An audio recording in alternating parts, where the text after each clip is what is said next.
Trust is overrated.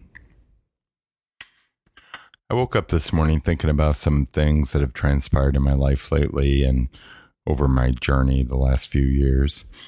And I kept thinking about the words trust and faith. They kept coming back to me and how we toss them about so easily and take them for granted sometimes and misunderstand what they really mean sometimes. And I was thinking about how faith in ourselves is really self-confidence and how our desire for others to have faith in us is part of our need for validation, of course, as humans. But we want that deep mutual faith between each other and our personal relationships. In any relationship, that's important because it creates something more powerful. I'm not talking about religious faith here specifically, but throw that in too, because all those people, go to church. They come together and demonstrate their faith. Because it's more than just your faith when you truly have it. When you add one, you're adding two. When you're adding two, you're adding three. And faith wasn't a topic I was planning on talking about today, but I woke up with it and I went with it. But it was a topic I had planned, and I had notes I penned a long time back, and I didn't even have to open them up because I knew it was negative.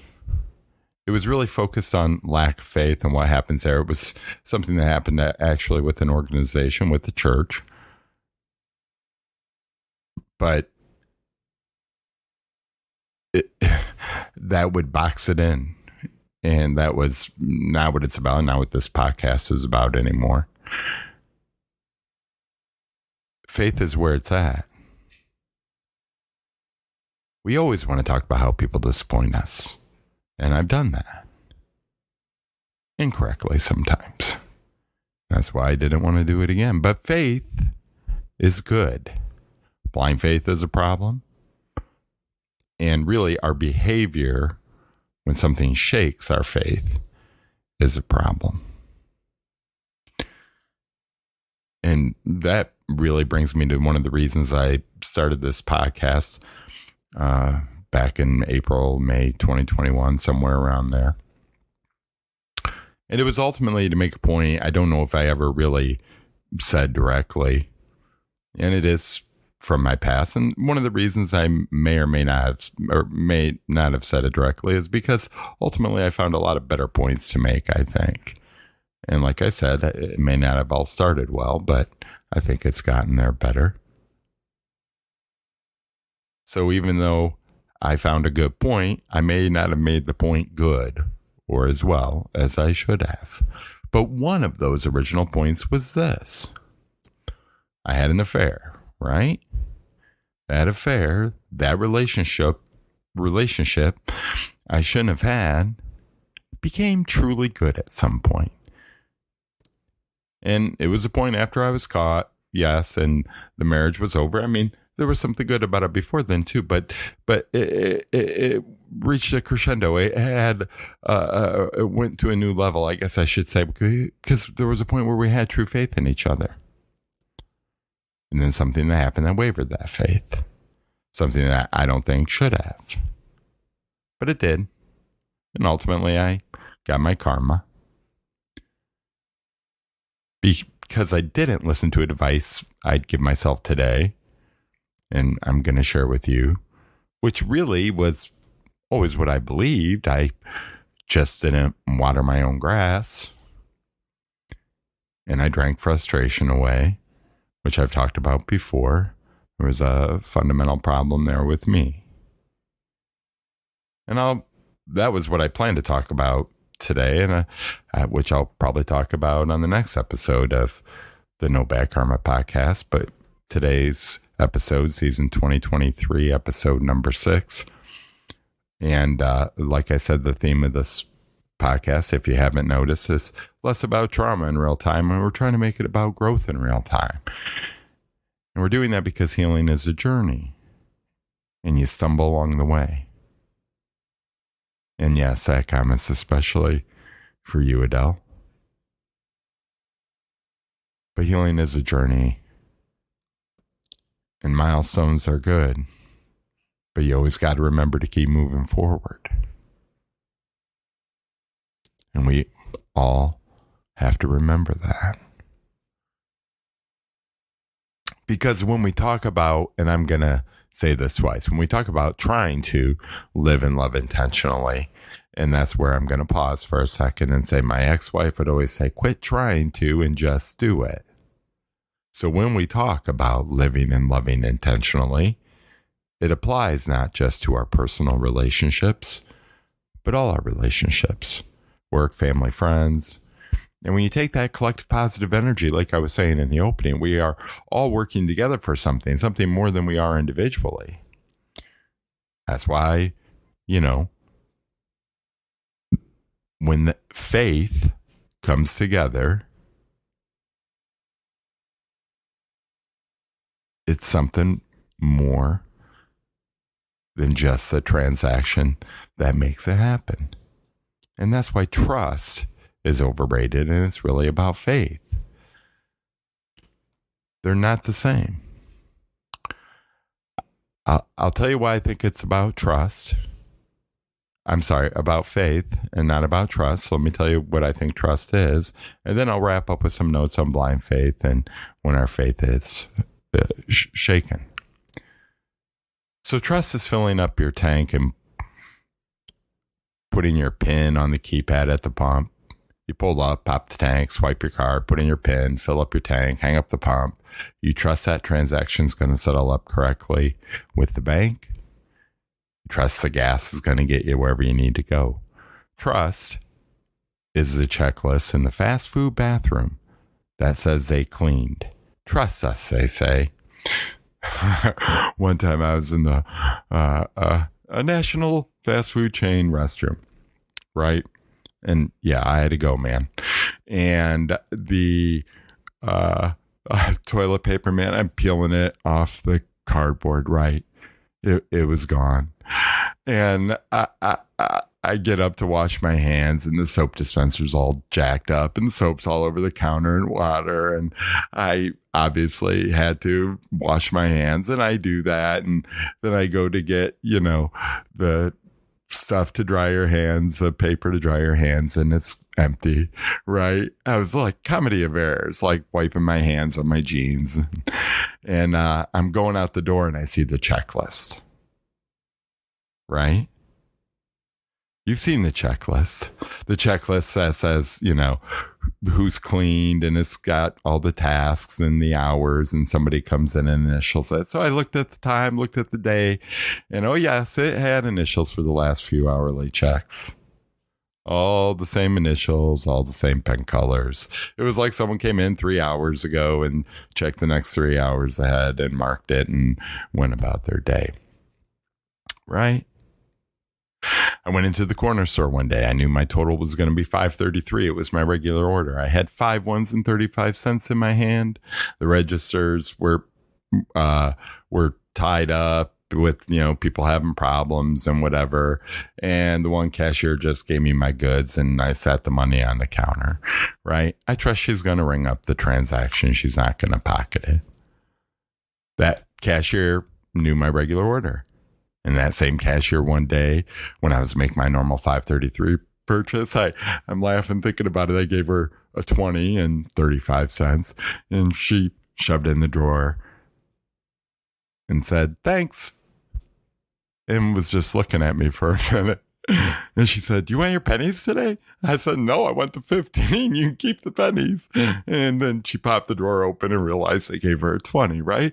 But I'm a regular customer. She just trusts every time I'm handing her that right amount. Now, there was another time at that corner store, different clerk now, where I'm a regular, or was, and now am, but not as much. And one day I was in there, grabbed a couple lottery tickets with my order, right? Now, I go to the store to pick up the 533 order. Toss on the Mega and the Powerball auto pick, right? And it should be $4 more. But it wasn't. I saw a $1 ticket in there too, right? I thought about it, but I just chose to let it go and didn't go back as much. Now, she was cool. Helped me out plenty of times. I mean, at the counter. Maybe it was an honest mistake. I don't know. I just let it go and just didn't go back as much. Funny enough, I don't see her as much either. But in all those transactions, right?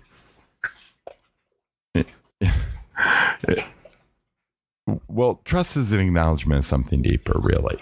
And that's called faith. And the more faith you have, well, it's not just that the trust becomes unimportant. It just becomes secondary. Because why does the fast food chain have that checklist? I mean, just think about it for a minute. Why do they have that checklist in the bathroom? Because no one has faith that they've been properly cleaned. And guess who knows that? We do. The managers and execs of the chain. The health department. I have some food and beverage background. They require those checklists in some jurisdictions because there is no faith. That checklist is about trust. Before I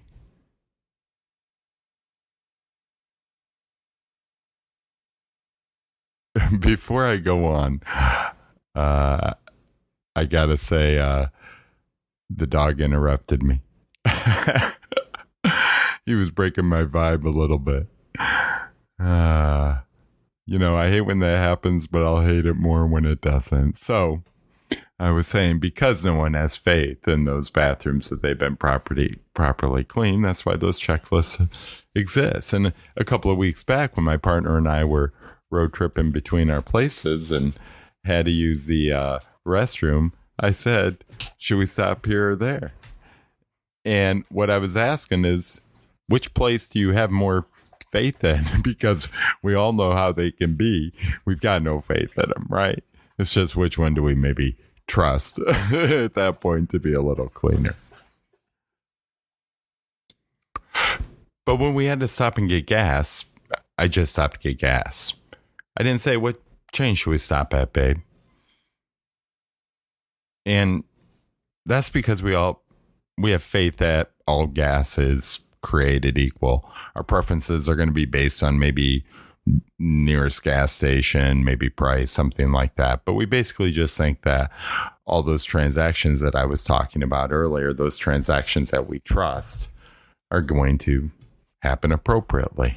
But here in my town, a couple times a year, there's a story on the news about how someone has planted card readers over the card readers that you swipe or insert your card into.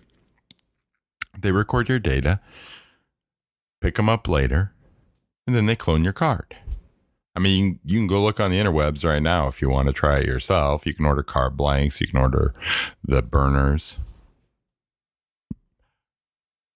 But we don't think about that every time we get gas unless we saw one of those stories.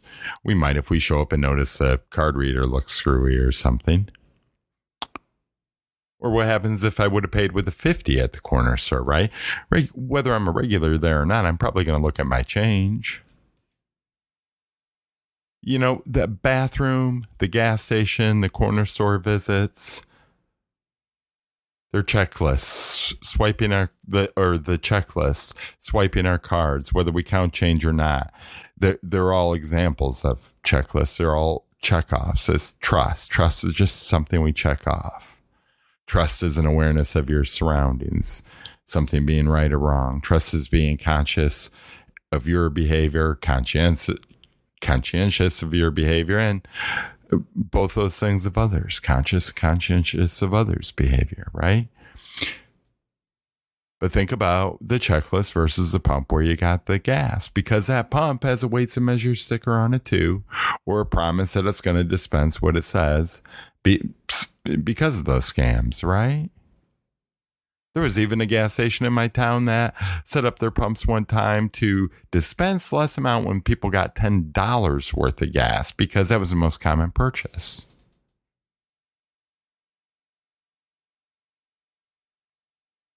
You can have trust without faith. And we're never going to have faith in those fast food bathrooms. We'll have a little more faith in the gas station. But you can't have faith without trust. And if you have faith, well, it makes trust much less important. I remember one of the first times my ex-wife and I went out for a nice dinner with my daughter when she was young. We were out running errands, had a long day, and we decided to stop for dinner. And we thought, hey, man, we're going to, go somewhere nicer. And a client had recently told me about this one place. They're no longer open. And how they just had the best prime rib. It was right up the road from where we were running our errands on our way home. So I suggested it. I trusted the client's suggestion. I had faith in that client too, rightfully so. Always did right by me. I think I always did right by them. But I had some faith that I'd have a good meal. It was beyond trust, right? So we go in and we order the prime rib. And the usual, salad, vegetable, potato stuff. And we parked. When we got there, I noticed there were only a couple cars in the parking lot, so it kind of surprised me, but it was like a Tuesday night or something, Monday, Tuesday night. It was like 7:30 in the evening. So, I figured we missed the dinner rush. It's not a normal night. It, wasn't the worst part of town, but not the best. And we go in, and it's kind of an intimate kind of place, dimly lit. It's designed for a good nice date night. It seemed like there was only one server working, right? So we order iced tea, prime rib, our salads, and the drinks and salad come out. And the tea was like, not the freshest. Salad was nothing special. Okay, well, whatever. Then the food comes out. Dude, the prime rib was literally rancid. There were no two ways about it. It was stuff from the weekend that just sat there in the warmer. It was cryovac and wasn't sealed right. Probably the first, but it was not good. And like my ex-wife and I both noticed it, just like one of those moments where you both took a bite and you look at each other and you're like, whatever. And you're like, this is not right. So, I said something. Oh my gosh, they were so offended. Like, so offended. I'm guessing we paid our bill or they give us a deal or whatever. I wouldn't have left without paying the bill, but we never went back. Take a flip experience. There are a couple family-owned restaurants in town that have multiple locations, and each location specializes in different fare. One of those chains, a steakhouse, one seafood, one Italian, one barbecue. And I have faith that any experience I go into in any of those locations will be a great meal. But one of them wasn't so great. It was okay. Right? But faith is deeper than trust. Trust is just a checklist. Trust is something you don't have to worry about if you have faith.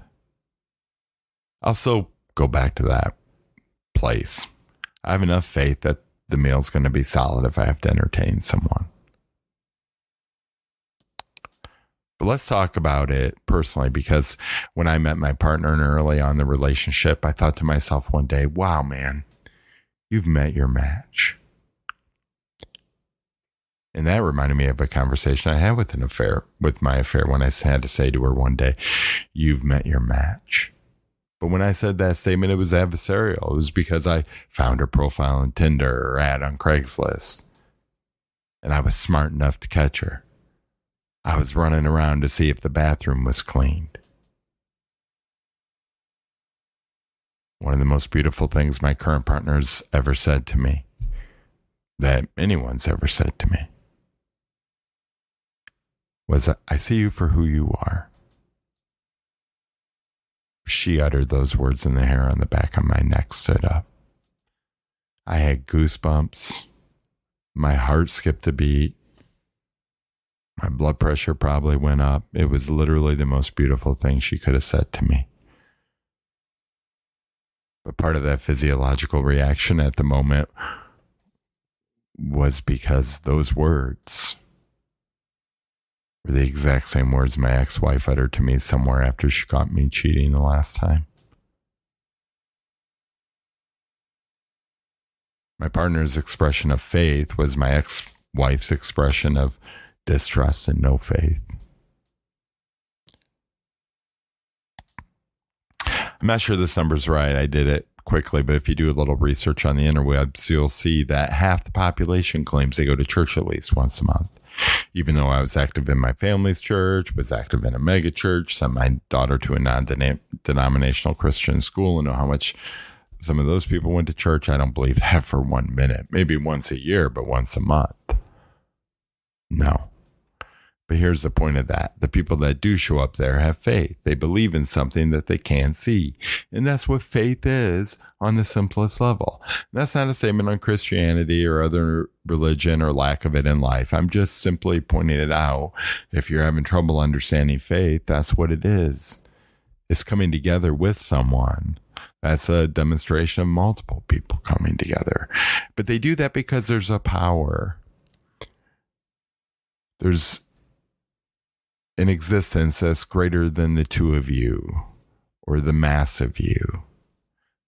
You become an entity that supersedes what you are individually when you have faith. It's not about church. It's not about any group of people coming together with a common cause.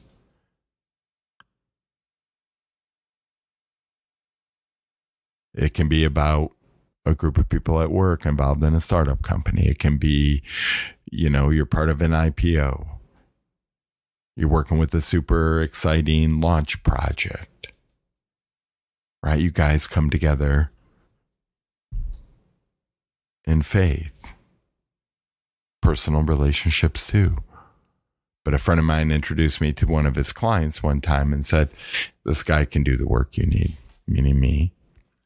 And long story short, they needed a system that reflected some real-time financial transaction and transaction data for trades that were worth not, at least tens of thousands of dollars, sometimes hundreds, multiple times a day. There are people that had to start their day each day with faith in their systems. The company, the management had to start their day each day with faith in their systems, their data, and their employees. And the employees had to have faith in what they were using, knowing their jobs could be on the line if they screwed up legit.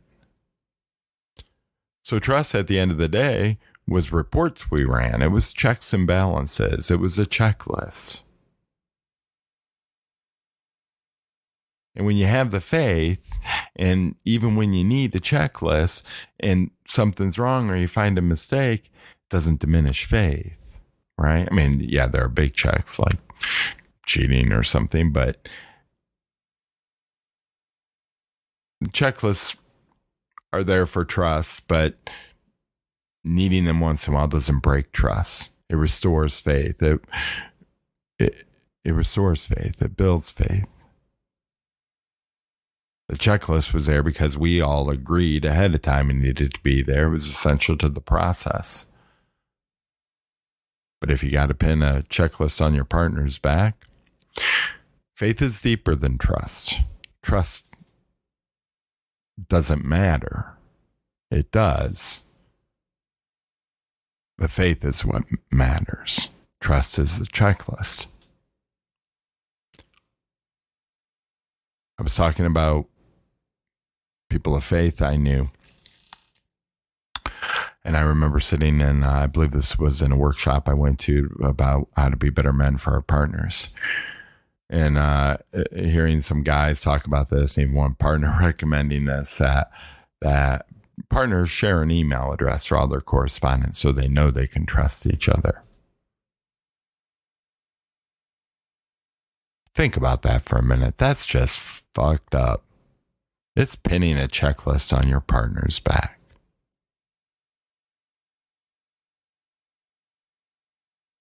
If you have a trust issue, ask where your faith is at.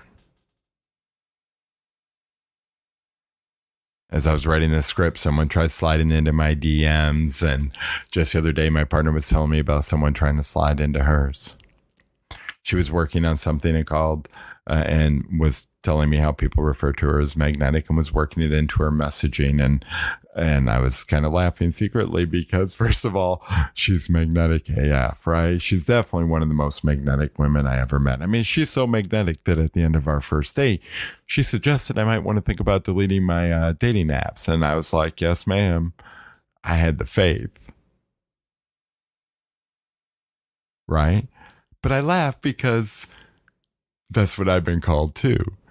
And she's never used that word with me, but I know I gotta be something magnetic to her. She wouldn't be with me. And no, I wasn't offended at all. That word hadn't been used with me. The point is this. We all want these people in our lives that are strong-willed, attractive, bring all this good energy. And this applies to our friends too, because I've seen this among groups of friends, right? I'm not just talking about personal relationships, but you get these jealousy issues, right? Man, if you have faith in something deeper, think about how those issues have gotten in the way of your friendships and your relationships too. But I really see that in friendships too, right? Meet your match on faith. Not on a checklist you have to pin on each other's back during the dating process. It's not that trust doesn't matter, right? And you hopefully never need the checklist. But the true faith really starts with faith in yourself. And when you're true to yourself, faith in others becomes more obvious. The faith in yourself is self-confidence. And that will start translating appropriately on where you put confidence in others, how you put faith in others, not just trust. But like I said, faith can be shaken. Our faith in anything, church, our jobs, our people, our friends, our personal relationships, our family. You know, think about ever since COVID, all the number of new institutions trying to do good in the world, soliciting donations. If you ever see the TikTok ads on television, you see how, you know, some are for raising money for causes and how they've done good growing businesses, right? So I'm trying to keep it optimistic and want to keep it focused on the faith aspect for a minute, because honestly, it's a good marketing campaign. And honestly, they've brought some people together with common beliefs that truly want to make a change. That's not saying I'm not even on TikTok. Well, I am, but I'm not. So it's not a commentary on that at all. My point is, people have come together with faith. And it's also,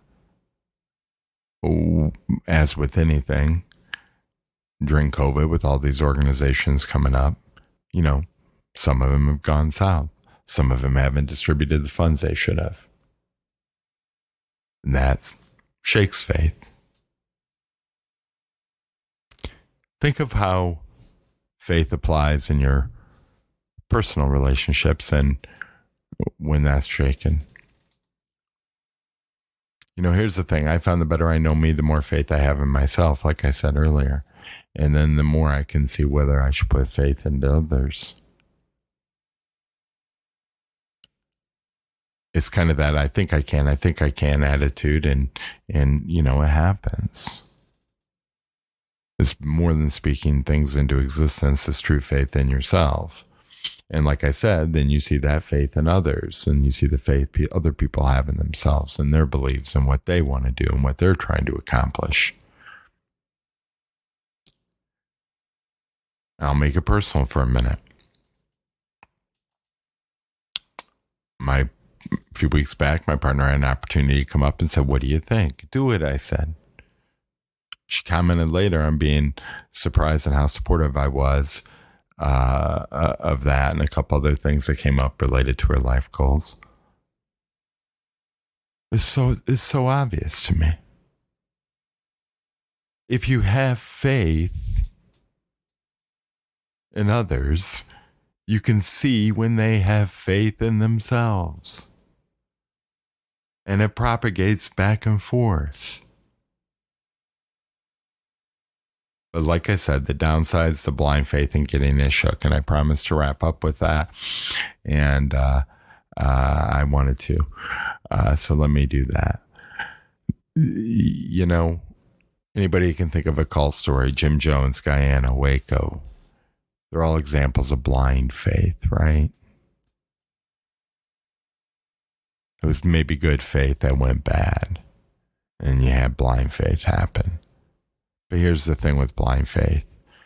To anybody on the outside, it's usually glaringly obvious, and really at the end of the day,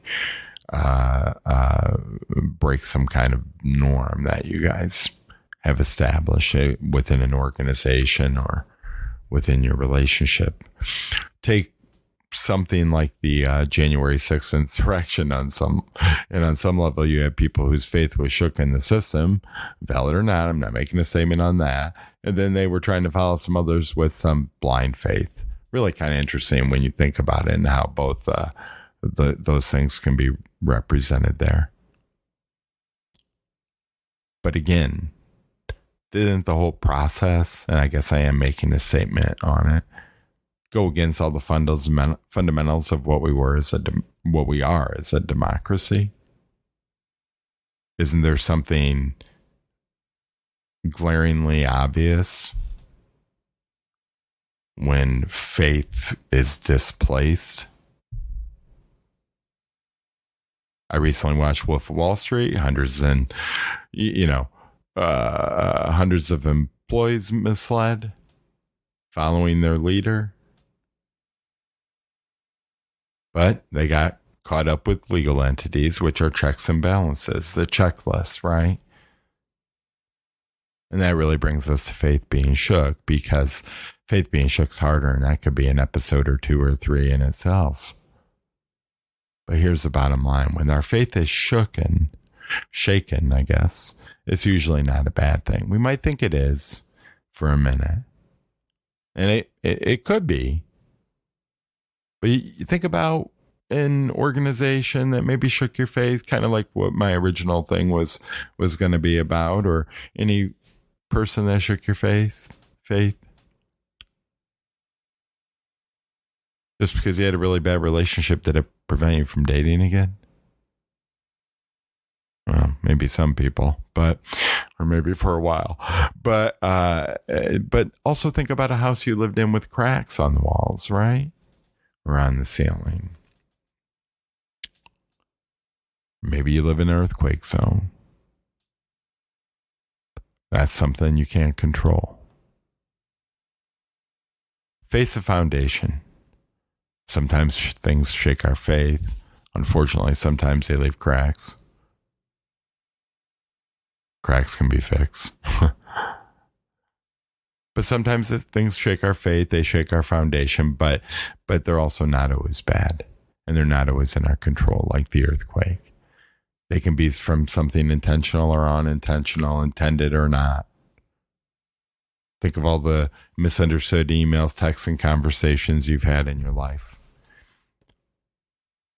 They can be from something bad, something real, something deeper, or not. Shaking your foundation is really, think about it for a minute. There's just so many things you can't control every day. How can you make it simple? And that's where I would come back to how I started this and say the thing that's overrated, trust. Because when your faith is shaken, what you really need to ask yourself is, do I trust them? If I put up that checklist, if I put up that checklist just in my imagination for a second, do I even need to? If you got to put it up there and leave it there, then yeah, maybe you have some trust issues, and maybe there are some faith issues, not just trust issues. But give it a second and look at it and check it off. I keep thinking about a story I heard recently about someone who's with an alcoholic, and man, she's got to put up the checklist. Because if you can put it up there and check things off, you don't have a problem. But if you can't check the things off, then you've got some broken faith. And that's sad. Because faith is what's beautiful. Not trust. Trust is overrated. It's just a checklist. My ex-wife had a checklist on my back, and I had a checklist on my affairs. Look how those ended up. I used to think that trust would breed faith, and I don't think it does. I think faith breeds trust. I read this piece once before, but it comes to mind because it really has a lot to do with having trust in each other and in anything.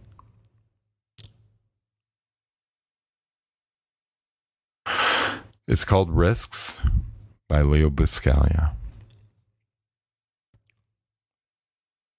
To laugh is to risk appearing a fool. To weep is to risk appearing sentimental. To reach out to another is to risk involvement. To expose feelings is to risk exposing your true self. To place your ideas and dreams before a crowd is to risk their loss. To love is to risk not being loved in return. To live is to risk dying. To hope is to risk despair. To try is to risk failure. The risks must be taken because the greatest hazard in life is to risk nothing. The person who risks nothing, does nothing, has nothing, is nothing. He may avoid suffering and sorrow, but he cannot learn, feel, change, grow, or live.